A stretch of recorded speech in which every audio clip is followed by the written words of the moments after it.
Hello dear friends, तो मैं हूं आरती। संस्कृति आईएएस यूट्यूब चैनल पे आप सभी का स्वागत है। मैं हाजिर हूं एक नए विषय को लेकर के। आज का टॉपिक हमारा है साइबर सिक्योरिटी से संबंधित कि कोई भी वेबसाइट जो है ठप क्यों हो जाती है। अभी आपने जो है कल देखा होगा, चर्चा में चल रहा था कि लगभग आधे से 1 घंटे तक ट्विटर काम नहीं कर रहा था।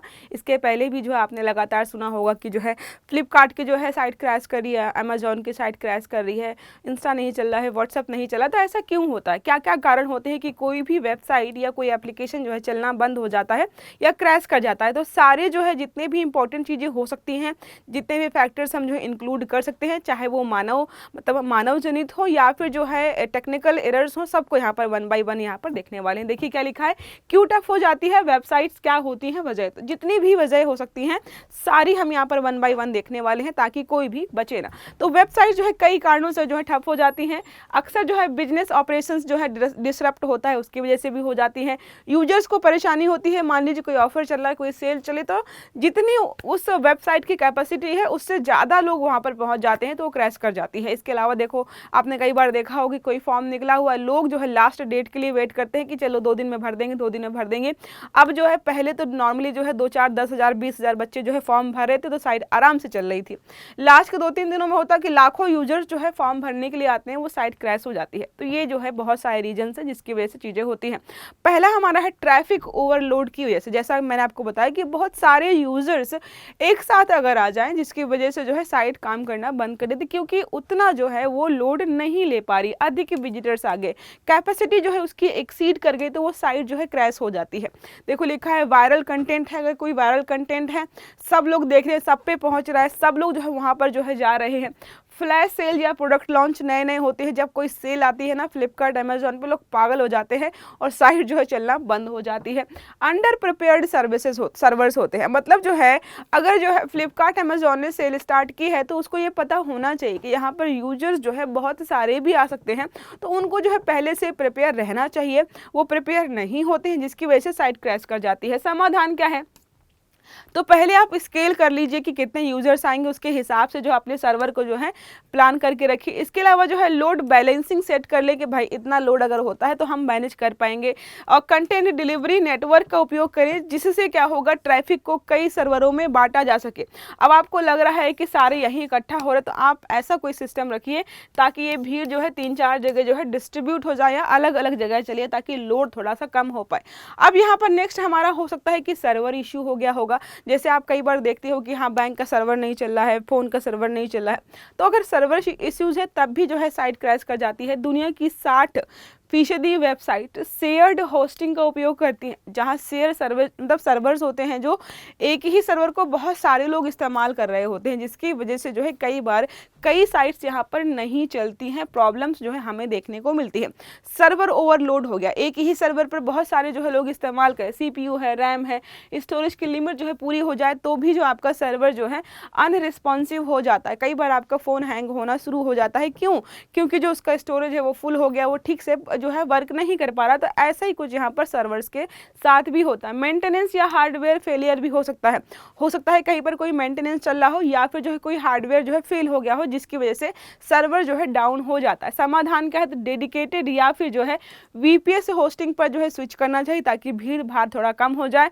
24/7 जो है सर्वर मॉनिटरिंग हमें करनी चाहिए, ताकि अचानक से कुछ भी हमें जो है एक दिन ही जो है, मतलब ऐसा होता है ना कई बार बैंक्स में, खासकर जो सरकारी बैंक्स होते हैं वहाँ पे सर्वर ही डाउन रहता है, वो मेंटेनेंस में ही मतलब मेंटेन हो रहा है, मेंटेनेंस वाले आए हुए हैं, वो काम करें, हफ्ते भर से काम नहीं हो पा रहा है।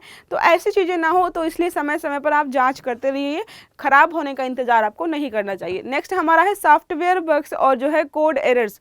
कई बार जो है सॉफ्टवेयर बग्स वगैरह जो है, आपने कहीं से कुछ वेबसाइट ओपन करी और आपके जो है लैपटॉप, फ़ोन या फिर जो है टैब में कोई बग आ गया, इसकी वजह से भी जो है आपका फ़ोन या जो है सर्वर स्लो हो जाता है। तो इंटरनेट पर मौजूद 48% जो है वेबसाइट में कोई ना कोई कोडिंग एरर होता है, जिससे वेबसाइट जो है डाउन हो जाती है। अब बात के जो है सिंटैक्स मिस्टेक्स क्या हो सकती हैं, यहाँ पर छोटी कोडिंग गलतियाँ हो गई हैं तो भी आपका सर्वर डाउन हो सकता है। एक्सटेंशन कॉन्फ्लिक्ट्स हो सकते हैं। इसके अलावा जो है पुराने या जो है इनकम्पैटिबल जो है प्लगइन्स जो है इंस्टॉल कर रखे हैं आपने, तो भी हो सकता है कि आपका जो है सर्वर डाउन हो जाए या जो है फेलियर आपको देखने को मिले। फेल्ड जो है अपडेट्स, गलत या अधूरे अपडेट जो है साइट की फंक्शनैलिटी को जो है बिगाड़ सकते हैं। अब बात करें समाधान क्या हो सकता है, अगर कोई भी ऐसी कोई समस्या आती है तो आपको क्या करना है, वहाँ पर आपको जो है स्टेजिंग एनवायरनमेंट में अपडेट को पहले टेस्ट करना है। उसके अलावा जो है ऑटोमेटेड कोड टेस्टिंग टूल्स भी रखने हैं ताकि वो आपको बता पाए कि कहीं कोई कोडिंग में गलती तो नहीं हुई है। तो ये इसका समाधान होगा। नेक्स्ट हमारा आता है साइबर अटैक्स।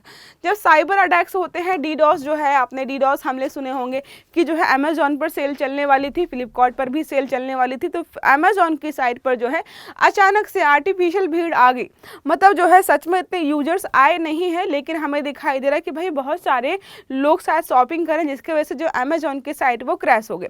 उसको हम बोलते हैं डीडॉस का हमला। ठीक है, देखिए लिखा है यहाँ पर, DDoS distributed denial of services जो है होती हैं। अटैक्स के कारण हर साल हजारों वेबसाइट जो है यहाँ पर बंद हो जाती हैं।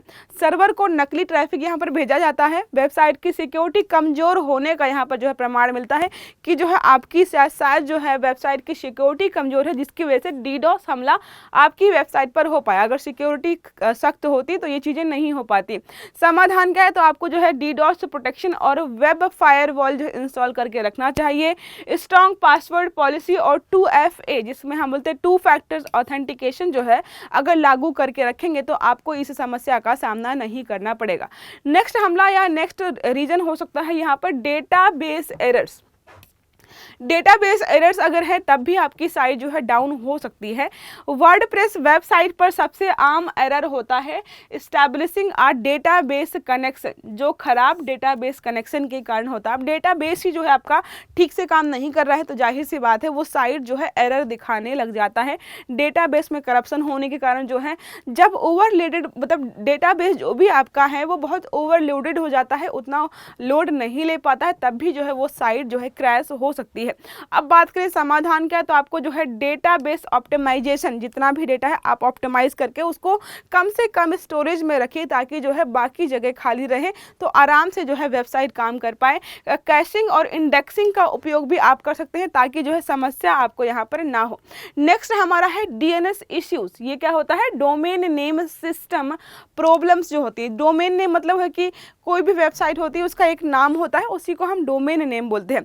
कई बार जो है डोमेन नेम में थोड़े बहुत चेंजेस अगर कोई कर दे तब भी जो चीज़ें जो है खराब हो सकती हैं।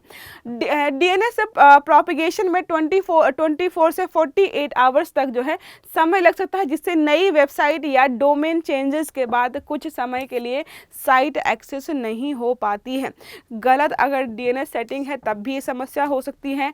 DNS जो है प्रोपेगेशन अगर डिले हो रहा है, मिल ही नहीं रही है लोगों को साइट, तो भी थोड़ी समस्या यहाँ पर हो सकती है।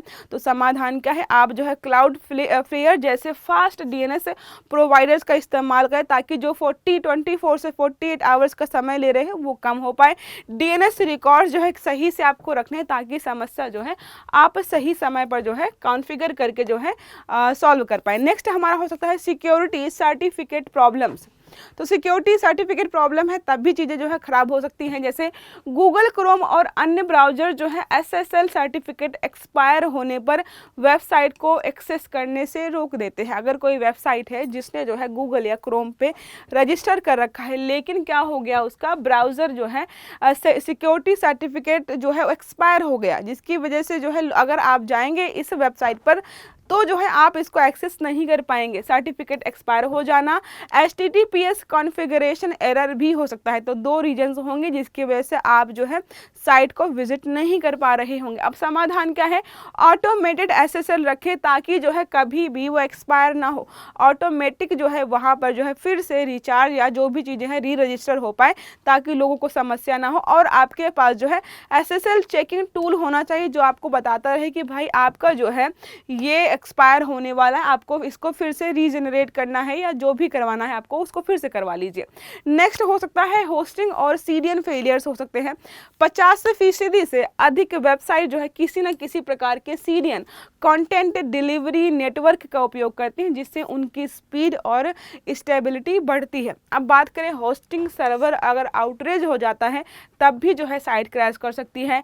CDN सर्वर जो है डाउन होने से भी वेबसाइट जो है क्रैश कर सकती है। स्लो हो सकती है या डाउन हो सकती है। अब समाधान क्या है, तो जो है रेडेंडेंट होस्टिंग सेटअप आप अपनाएं। उसके अलावा जो है आपको अच्छा सीरियल सर्विस प्रोवाइडर इस्तेमाल करना चाहिए ताकि जो है सर्विसेज स्लो ना हो। अब उसके अलावा लास्ट हमारा है ह्यूमन एरर। हमने देख लिया टेक्निकल एरर्स वाले, कई बार जो है आपकी साइट स्लो हो गई, किसी की वेबसाइट स्लो हो गई, उसमें गलती नेटवर्क की नहीं थी, आपका जो भी एम्प्लॉय था उसने कुछ गड़बड़ कर दिया है। तो तथ्य है यहाँ पर 35% से अधिक वेबसाइट क्रैश मानव जनित गलतियों की वजह से होती हैं। अगर यहाँ पर गलत कोडिंग या सेटिंग्स की गई हैं तब भी साइट नहीं चलेगी। एक्सीडेंटल फाइल डिलीशन अगर हो गया है तब भी आपको जो है ये वेबसाइट नहीं मिल पाएगी। समाधान क्या है, डेटा का रेगुलर बैकअप लेते रहें। उसके अलावा जो है ऑटोमेटेड जो है डिप्लॉयमेंट जो है सिस्टम आप यूज कर सकते हैं ताकि जो है इस समस्या से समय से यहाँ पर निपटा जा सके। अब बात करें निष्कर्ष की कि फाइनल जो है पूरे आर्टिकल का निष्कर्ष क्या निकल के आ रहा है, तो वेबसाइट डाउन होने के कई कारण हो सकते हैं, हमने ऑलरेडी देखे हैं। सही मॉनिटरिंग अगर आप करेंगे, सुरक्षा उपाय जो है अपनाएंगे तो आप जो है इनसे बच सकते हो। स्केलेबल होस्टिंग हो गया, सीडीएन हो गया, बैकअप हो गया, सिक्योरिटी टूल्स का उपयोग करना जरूरी है। मतलब जितने भी हमने समाधान देखे हैं सारे अगर यहाँ पर आप रख देंगे तो वो हमारा हो जाएगा कि निष्कर्ष है जिसके माध्यम से आप जो है किसी वेबसाइट फेलियर को या वेबसाइट को क्रैश होने से यहाँ पर रोक सकते हो। ये छोटा सा आर्टिकल आई होप आपके लिए हेल्पफुल रहा होगा, जिसमें हमने सारे यहाँ पर कारण देख लिए कि किन किन कारणों से कोई वेबसाइट जो है डाउन, स्लो या क्रैश हो सकती है। तो अगर आर्टिकल समझ में आया है, अच्छा लगा है तो वीडियो को लाइक करिएगा, चैनल को सब्सक्राइब करना मत भूलिएगा, बेल आइकन दबाइएगा ताकि जितने भी हमारे आर्टिकल्स हैं वो सारे आपको समय पर मिलते रहें। अच्छे से पढ़िएगा। Have a good day. Thank you.